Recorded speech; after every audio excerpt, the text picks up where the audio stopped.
राहुल गांधी जी के पास बस ये नेगेटिविटी बची है, सारा दिन झूठ बोलते हैं। पहले कह रहे थे हाइड्रोजन बम आएगा, ये क्या इसको हाइड्रोजन बम बोलते हैं, फिर कहते हैं नहीं यार मेरा बम तो फुस हो गया।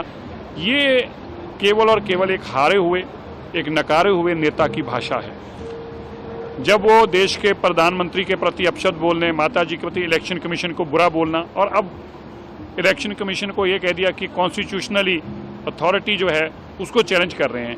अपनी हार के पीछे इतने लोगों को कटघरे में खड़ना, इतने लोगों को अगर एक ही बात कह देते कि भाइयों आपने मुझे हरा दिया है, मुझे फिर मौका देना, मैं अच्छे काम करूंगा, मेरी पार्टी अच्छे काम करेगी, गलती है तो माफ़ कर दो, इसी से ही काम चल जाता। लेकिन सभी को पहले कहा हाई कोर्ट गलत, फिर कहा सुप्रीम कोर्ट गलत, फिर कहा इलेक्शन कमीशन गलत, ईडी गलत, सीबीआई गलत।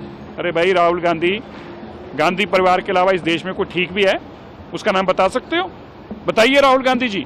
आपने इलेक्शन कमीशन को कटघरे में खड़ा करा, आपने कोर्टों को कटघरे में खड़ा करा, आपने राष्ट्रपति जी को कटघरों में खड़ा करा, आपने उपराष्ट्रपति जी को कटघरों में खड़ा करा। आपके अलावा इस देश में सभी गलत हैं और ठीक कौन है? जो हाइड्रोजन बम फेंकते हैं। क्या यार ये मानसिकता राजनेताओं की सोच है? ये किसी भी जिस आदमी के मन में भावना सेवा किया वो ऐसी भावनाओं से बातें नहीं करता। इससे बताता है कि अभी भी वो ओछी राजनीति में ही यकीन करते हैं। सर ज्ञानेश कुमार को टारगेट करके वो ये कह रहे हैं कि वो कर्नाटक सीआईडी को नहीं बता रहे कि ये कैसे हो रहा है। उनका कहना है कि केवल कांग्रेस के वोटों को ही डिलीट किया जा रहा है। अब तक कांग्रेस को किया गया तो कर्नाटक में सरकार कैसे बन गई? आप एक बताइए। बार बार उनकी एक ही बातें जो हैं, क्या उनकी सरकारें पहले नहीं रही देश भर के अंदर? क्या हिमाचल में उनकी सरकार नहीं बनी? पंजाब में आम आदमी पार्टी की सरकार बन गई, दिल्ली में भाजपा की सरकार बन गई, राजस्थान में भाजपा की सरकार बन गई। कर्नाटका के अंदर जो वोटें अगर आपकी डिलीट कर दी, अगर इलेक्शन कमीशन ने आपके साथ जाति की और कांग्रेस के बूथों की वोटें हटा दी थी, तो फिर किसकी वोटों से आप चीफ मिनिस्टर बने हैं? किसकी वोटों से वहाँ पर सरकार बनी? इसका मतलब वहाँ की सरकार अनकॉन्स्टिट्यूशनल है, इसका मतलब सरकार गलत बनी हुई है। ये सारा का सारा केवल अरविंद केजरीवाल जी हों, राहुल गांधी जी हों, ये विरोधी जो मिलकर जब हार जाते हैं तो अपनी हार को मानने की बजाय कभी इलेक्शन कमीशन के सिर पर फोड़ते हैं और कभी ईवीएम के सिर पर।